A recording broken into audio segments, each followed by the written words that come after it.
This is my NASCOM 1 expansion board. It's designed to give your NASCOM 1 all of the capabilities that you couldn't afford for it back in the 1970s. It breaks into 6 pieces.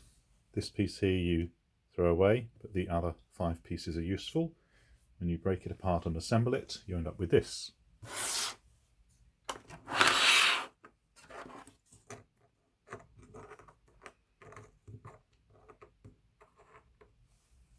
So first of all, have a memory expansion board.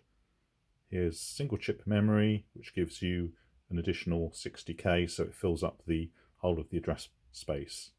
You can see that the PCB is slightly too short to accommodate the whole of the NASCOM 1 expansion connector, so you need to add these 2 wires on the edge.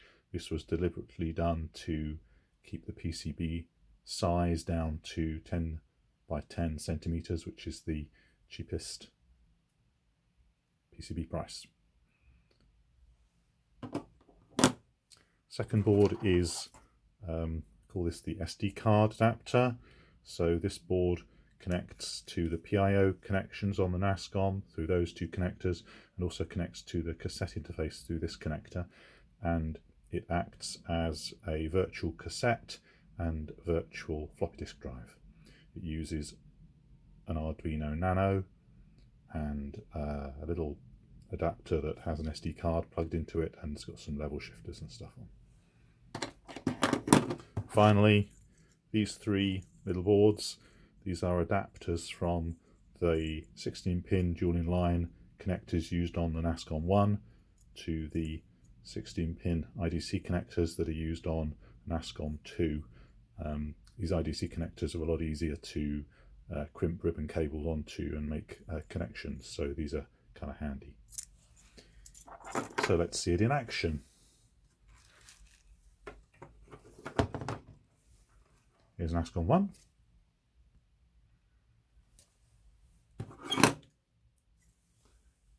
Here's the memory card.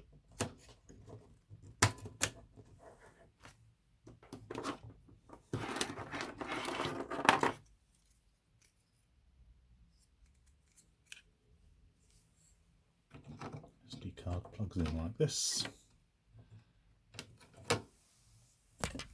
Almost like this.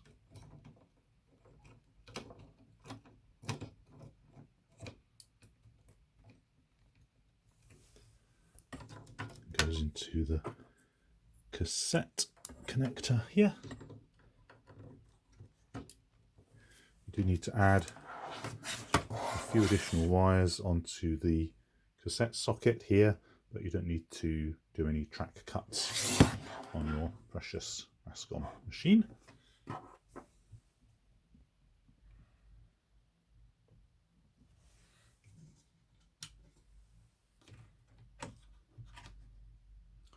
So now,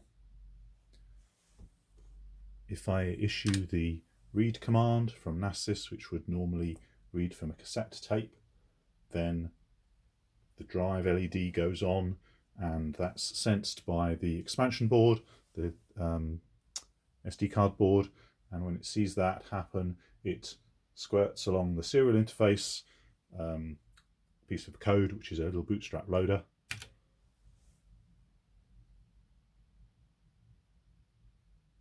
Which it then executes, and it provides a little command line interface, this prompt which says NASCAS, and all that's happening here is that commands entered on this interface are transmitted across the serial interface, the cassette interface, to the Arduino on the SD card, and there's a very simple protocol there to perform a set of operations. What you're mostly doing through the interface is queuing up a file that you want to be sent to in response to the next cassette read operation, or setting a file name that you want to receive data in response to the next cassette write operation.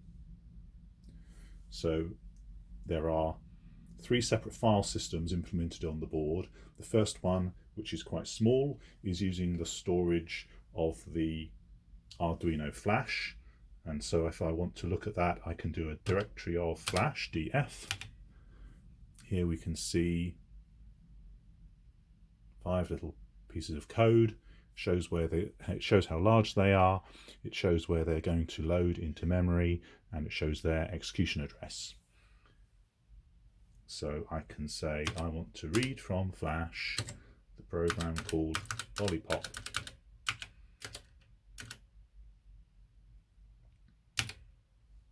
And then I use a dot to exit from this interface. Now I'm back in NASBUS. Now when I execute the read command, which is a cassette load command, then the data that receives from the cassette, which is squirted across the serial line by this board, is the data from this image.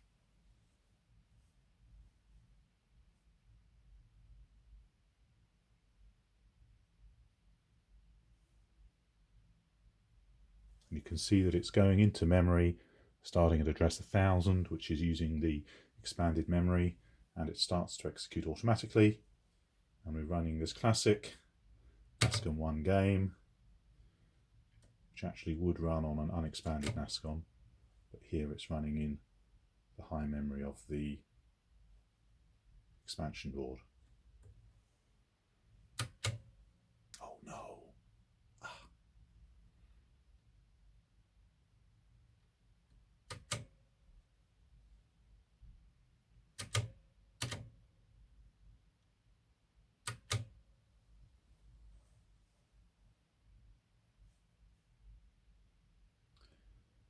There's a lot more that you can do with this SD card, but I'm leaving that for another video that's more generic to both the NASCOM 1 and the NASCOM 2.